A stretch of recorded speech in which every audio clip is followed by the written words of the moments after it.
What if I told you there's a kind of corruption out there, maybe even more insidious than the usual suspects, like bribery or, graft? Something deeper. Yeah, something hidden in plain sight, the corruption of language itself, where words stop reflecting what's real and start, well, creating an illusion instead. And that illusion, when it gets really embedded in a society, it forces people to stop living their actual lives. Yeah. They end up sort of performing. Performing a version of themselves someone else wrote the script for. Exactly.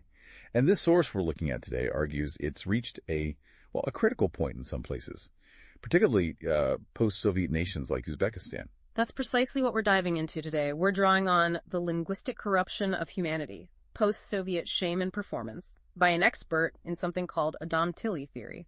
And our mission, really, for you listening, is to unpack how this linguistic deception, this twisting of words, has made it normal to swap truth for appearance, silence for honor, and even survival for shame. It's pretty profound stuff. Prepare for some honestly surprising details about how language can shape and really distort the human experience. So let's get into this idea the source brings up. A psycholinguistic disease in the post-Soviet world.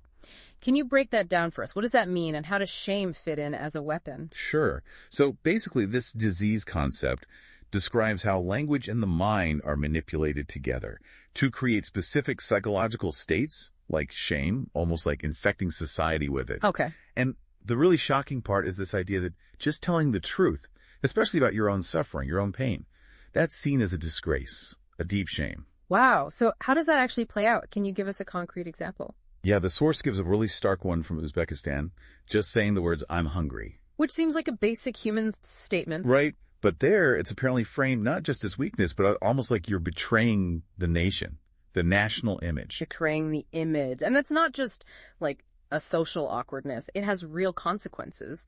Huge consequences. The source points out Uzbekistan barely shows up in UN hunger projects. Not because hunger isn't there? No, but because people are, and this is a chilling quote, trained not to say it. Trained. That implies it's deliberate, not just how things naturally evolve. Exactly. The source argues this is the result of decades of state media engineering, a systematic effort. Engineering what exactly? Engineering people's minds, essentially, rewiring them to connect feeling pain or need with feeling shame, and to value appearance, the facade, over anything real. So reality itself becomes this thing you have to hide. It's like a national cover-up of basic human needs. Which leads us to the next big idea from the source, the fake abundance project. Society as performance. Yeah, this idea that the Uzbek state and media basically created a national theater. Yeah. How did they do that? Well, through everything, really. TV shows, popular serials, social media influencers, big celebratory programs, all pushing this narrative. What narrative? That everyone is wealthy, successful, morally upright, happy, regardless of what's actually happening in their lives. It's a state-managed performance. And the source gives some really harrowing examples, doesn't it? Like children taught to smile even when they're starving. Yes, and parents hiding tears behind Instagram filters.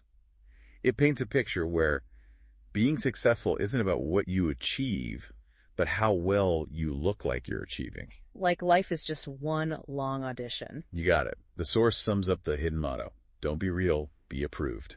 And it stresses this isn't just culture, it calls it a linguistic mental occupation. Like your words aren't even yours anymore. Right. Your public self, your image, is essentially on loan from the state. You're just playing a part. Which really drives home that this goes way beyond just individuals pretending. It's systemic. Absolutely. And that gets us to the deepest level of corruption the source identifies. Language itself gets hijacked. It stops belonging to the people. This is where that Odam Tili, or OT theory, comes in again. Remind us what that is. Okay, so Odam Tili literally means human language. The theory posits language isn't just, a social tool for contracts and rules. It's something more fundamental. Like what? Like an empirical interface. A connection between our body, our mind, and the world around us. It's meant to reflect our biological needs, our feelings. So what happens when that primary purpose, expressing real human stuff, needs, emotions, gets overridden by politics, by the need to keep up appearances? Well, according to OT theory, the result is catastrophic. The source says, quite dramatically, The soul of society collapses. That's a heavy statement. It is, but the argument is that when language is forced to lie constantly, the very foundation of shared reality starts to crumble. And this creates what the source calls a linguistic inversion. Can you explain that? Yeah, it's like everything gets flipped upside down. The goal of life, which you might say is finding or living truth, gets replaced by the method of control, which is performance. So authenticity gets swapped for image. Exactly. And the source has this incredibly bleak, almost poetic line to capture it. We no longer live, we rehearse. Just rehearsing, like life is stripped bare. Yeah, reduced to a performance. The source even calls this civilizational suicide, a fundamental breakdown. It's not just what you say, it's what you can't say, and how that silence hollows everything out. Wow. Okay, that sounds incredibly dark. Is there any way back from that, according to the source? Well, yes. That's where Odam Tili theory isn't just a diagnosis. It's presented as a potential cure. A radical return to reality. A civilizational detox, I think was the phrase used. That's the one. And the core principle for this detox is actually quite simple, quite human. Which is? Language has to come from the body, from lived experience, not from top-down ideology or social pressure. So things like pain, hunger, fear, love. All of it. They must be speakable, without shame. OT theory argues that much of our language today, especially in these contexts, acts like a reverse code. Hiding truth instead of revealing it. Precisely. So how does OT propose we actually fix language? Is there a method? Yes. It proposes an empirical phonosemantic approach. It's about getting back to the biological and cognitive roots of language. Phonosemantic, meaning sound and meaning. Kind of. Think about how some words almost feel like what they describe, like heavy feels, well, heavy. Light feels light. The idea is to realign language so its form, its sound, its structure resonates more directly with the reality it's supposed to represent. So the sound mirrors the substance. In a way, yes.